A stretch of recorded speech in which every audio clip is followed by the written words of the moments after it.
ఒకసారి చూద్దాం అనుకుంటున్నా ఎందుకు ఇలా అయితే మిడిల్లో సగం గ్రో అయ్యి కంప్లీట్ పిల్లగా ఫామ్ అవ్వలేకపోయిందని చెప్పేసి. చూస్తే అంత బ్లడ్ ఉంది ఈ మెంబ్రెయిన్ చుట్టూ. దీని అవుటర్ మెంబ్రెయిన్ అంటారు, ఇన్నర్ మెంబ్రెయిన్ కూడా ఉంటుంది.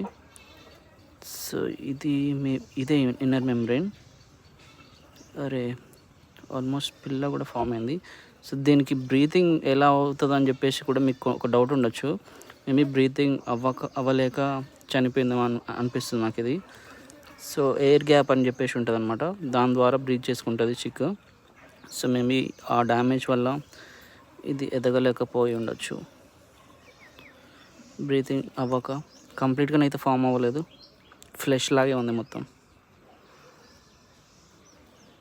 సో సాడ్, ఒక చిక్ చనిపోయింది.